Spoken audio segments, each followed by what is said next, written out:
Vamos lá, algumas perguntas aqui. Se você tiver alguma e quiser fazer também, envie para este número.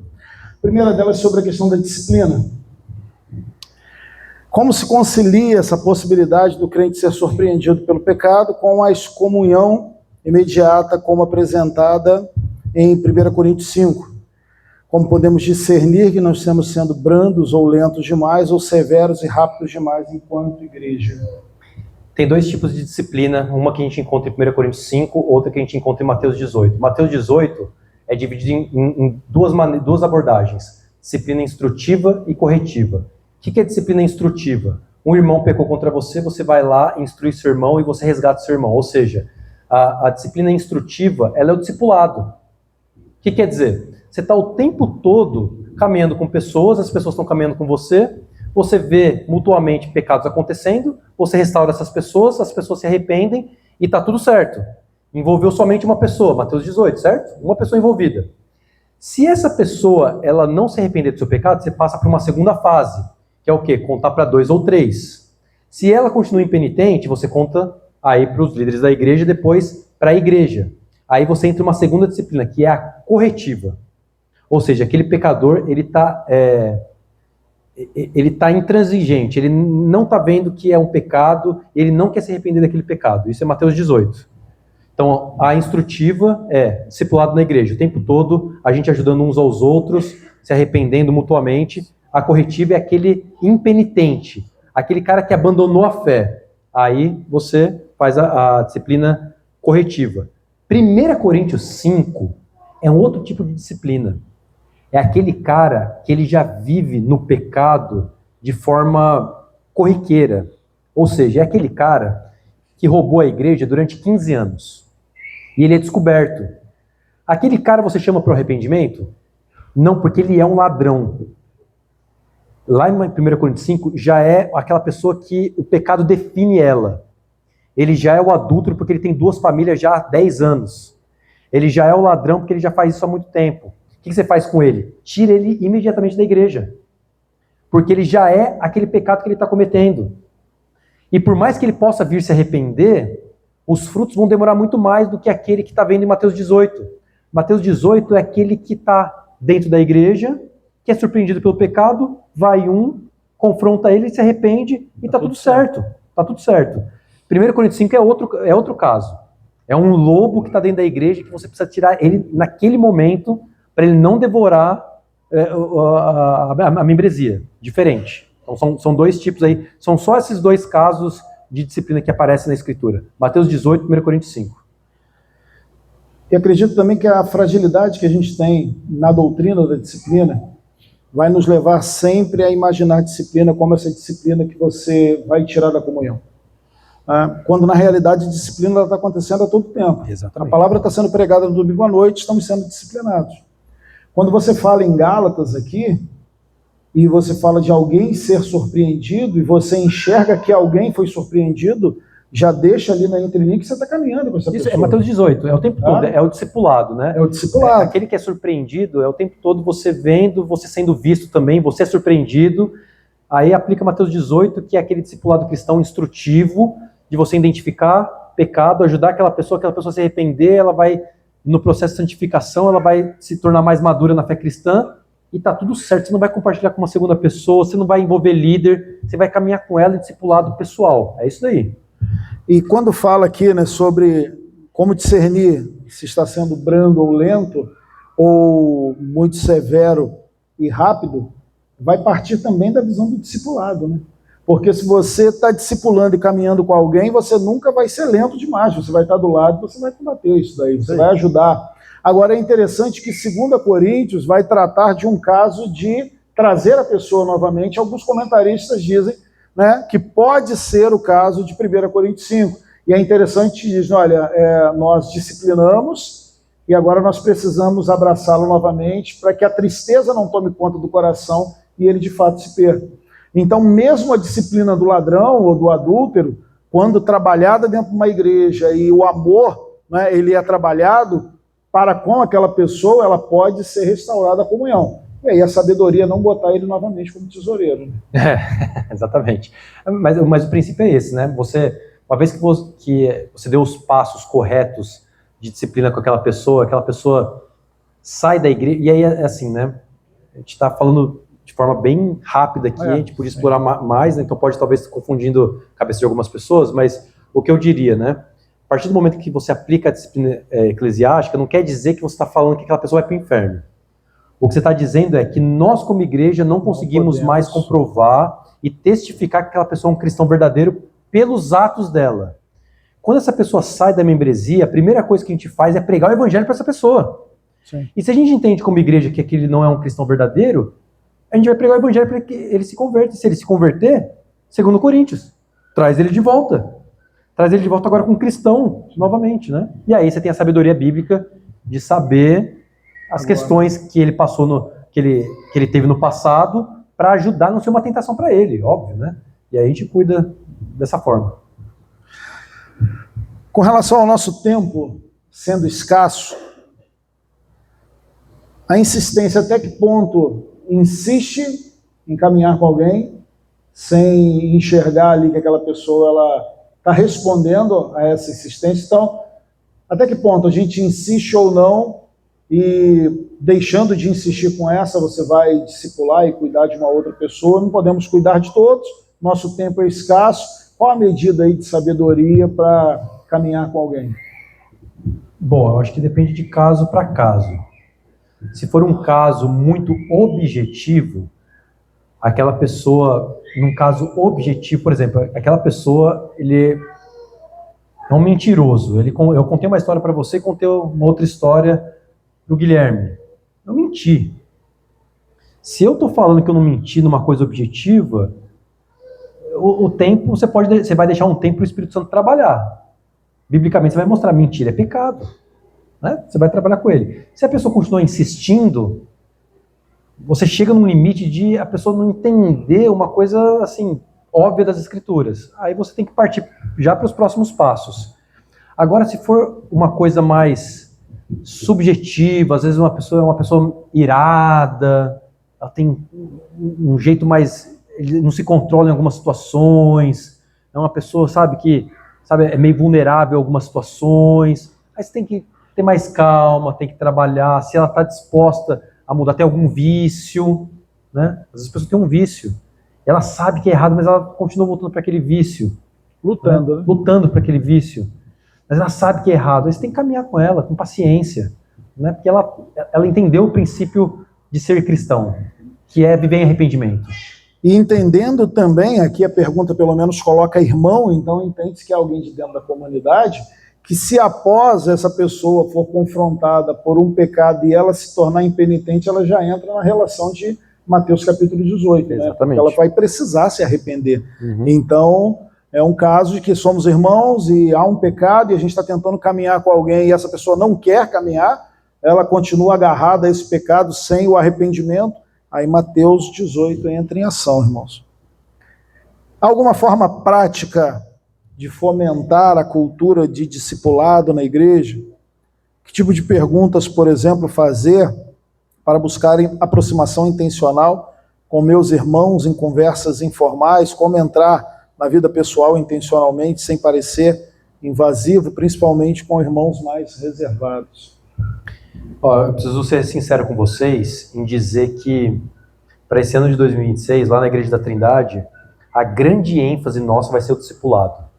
Por quê? Vocês vão notar que no decorrer dos anos, as igrejas, a nossa igreja, às vezes tem uns pontos fortes e uns pontos fracos. Às vezes a gente está... Por isso que a gente se denomina igreja reformada, porque a gente está sempre reformando, sempre analisando aquilo que a gente pode melhorar. E hoje a gente tem visto que uma deficiência nossa é o discipulado. Então a gente vai bater bastante isso em 2026. A gente vai começar uma série de pregações em 2026 falando de discipulado, evangelização e missões. Então qual que é a nossa ideia lá de discipulado? Tem dois tipos de discipulados, né? O discipulado orgânico e o discipulado intencional.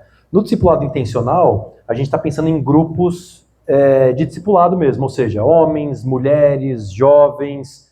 No meu caso, eu cuido dos pais da igreja, né?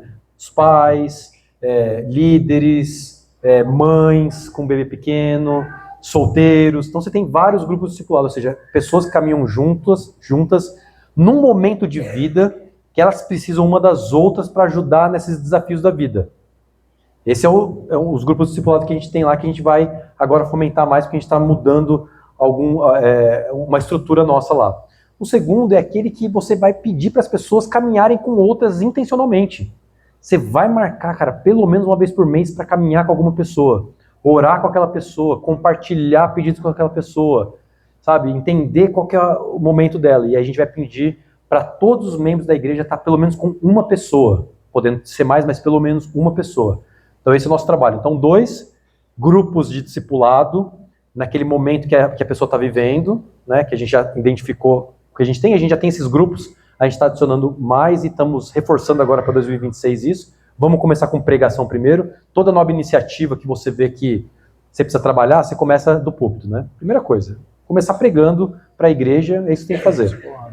E aí a gente vai fazer o trabalho com esses grupos e pedir para que as pessoas caminhem com pelo menos uma pessoa de forma intencional, ou seja, marca aquela pessoa, encontra com aquela pessoa, ora com aquela pessoa, presta conta com aquela pessoa. Agora, a pergunta sobre uma forma prática de fomentar o cuidado que a gente tem com essa pergunta é se a pessoa não está pensando em algum tipo de pragmatismo. Eu quero um modelo, eu quero algum enlatado para poder aplicar dentro da comunidade que eu estou. A gente falou disso ontem, discipulado é sempre um assunto recorrente. Discipulado é abrir a Bíblia, é estudar a Bíblia. Porque às vezes a gente está pensando em um material, a gente está pensando em alguma coisa que vai revolucionar, mas o discipulado é caminhar junto com alguém com a Bíblia aberta. Então, pegar o livro de 1 João e você ver as marcas de um cristão e como que esse livro avalia, né, alguém que é um cristão, como ele expõe de forma clara se você é um cristão ou não, ler os evangelhos, estudar junto. Então a intencionalidade é essa, em você abrir a Bíblia, e aí óbvio, né, vai ser treinado para isso, a partir do púlpito, a partir das iniciativas de ensino da igreja, até mesmo essas iniciativas de tentar colocar membros caminhando junto com membros, mas sempre com uma visão clara de que discipulado você falou, né, é ensino, é Bíblia sendo ensinada, é o que o Luiz falou ontem, sem a gente tentar procurar um material, até porque a palavra ficou muito desgastada, né? A palavra, o termo discipulado, então a gente acha que uma classe com uma lição e 10, uma classe com uma revista e 10 lições resolve o nosso problema de discipulado. Não sei quem fez a pergunta, e não sei se leu também, mas se não leu, né, o custo do discipulado do Jonas vai tratar de discipulado a partir da seguir a Jesus, né, a partir dessa necessidade de seguirmos a Jesus para sermos discípulos, e a partir da necessidade de ajudarmos pessoas a seguirem a Jesus, esclarece muito sobre essa questão. Então, não tem uma visão tão pragmática. Né? Pegue a Bíblia, abre a Bíblia e vai estudar a Bíblia com alguém. Naturalmente, a confiança vai chegar. Naturalmente, o relacionamento vai levar a questões mais profundas. Primeiro dia é até um pouco difícil, primeiro dia a gente fica até um pouco meio que desconcertado, o que falar, o que conversar, mas à medida que forem caminhando, estudando, essa profundidade, esse relacionamento, ele faz com que o nível se torne mais profundo e a gente vai conseguir chegar às questões profundas. A terminologia chama imitatio. O que é o imitatio? É você imitar alguém. Né? Então, um filho imita seu pai. O filho vê o que seu pai faz. Se esse pai acorda tarde, esse filho vai acordar tarde. Se esse pai é muito reclamão, esse filho vai ser reclamão. Se esse pai tem uma boa rotina, esse filho vai ter uma boa rotina.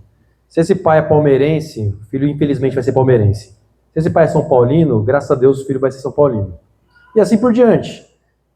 O discipulado cristão é você ajudar um ao outro a imitar. Imitar a Cristo. Imitar a Cristo. Você ensina aquela pessoa, com o exemplo de Cristo, a ela parecer mais com Cristo. Eu tenho um tio meu que é pastor também, ele falou numa pregação, coisa muito interessante, né? Que a conversão é quando você para de acreditar em você mesmo. O que é conversão? É quando você para de acreditar em você mesmo. E você acredita em outra coisa, em Cristo. E agora que você acreditou em Cristo, você não quer ser mais como você. Você quer ser como Cristo. E você vai ajudar, então, um ou outro a ser como Cristo. E aí você tem os evangelhos, aí você tem a vida cristã, a comunitária, sempre espelhando o próprio Cristo. Isso é discipulado cristão. Só para contextualizar, ruim ser palmeirense aqui no Rio Flamengo, bom ser São Paulino aqui no Rio Vascaíno. Porque o pessoal não entendeu bem, né, quando você falou. Ao contrário, o pessoal está falando que é o contrário aí, né? Agora, quando fala aqui do irmão reservado, principalmente o irmão mais reservado, o irmão reservado precisa sondar o coração e ver se talvez ele não é alguém reservado porque está escondendo pecados e não quer que as pessoas se aproximem dele porque esse pecado é de estimação. Então tem muita gente que, o irmão é reservado. Na verdade, ele está se escondendo atrás dessa questão para esconder os pecados, para acalentar e alimentar os pecados. Então, o reservado precisa sondar o coração para ver se essa dificuldade de relacionamento não é um mecanismo de defesa para esconder os seus pecados. Será que ao explicar o tema do sermão para uma pessoa que não conhece tão profundamente a Bíblia, não seria melhor ser menos culto? Será que ao explicar o tema do sermão para uma pessoa que não conhece tão profundamente, acho que não seria, talvez, melhor ser menos culto ou menos profundo, eu acho. Talvez, né? Acho que a ideia seria essa.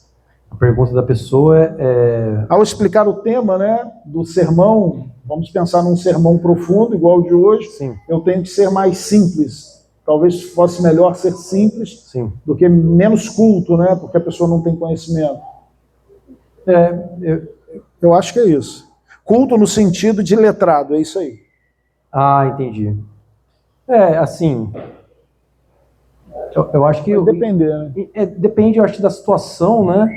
Mas sim, eu acho que tem situações que a gente precisa ser mais simples, né? Pode ser que eu não fui tão simples assim, eu acho que é isso que a pessoa está falando. Mas a gente tenta ser o mais simples possível, né? Mas não perdendo a profundidade, né? A verdade do Evangelho, as Escrituras é uma coisa muito profunda e tem verdades maravilhosas, né? A gente tem que encarar como a própria palavra de Deus, inspiração de Deus, para o próprio Deus falando, né? Então a gente chega perante a palavra de Deus com a reverência devida, né? Então a gente quer fazer sempre o melhor, né? Quer sempre agir da melhor forma possível com relação à palavra. Amém. Irmãos, nós vamos encerrar então. Foram essas as perguntas. Amanhã é domingo, é um dia mais complicado para aqueles que nos visitam, mas estaremos encerrando então esse tempo. E aí, vimos hoje, a partir de Gálatas, amanhã veremos, né, o que devemos fazer como igreja até que ele venha. Diego estará conosco ainda amanhã. Nós vamos agora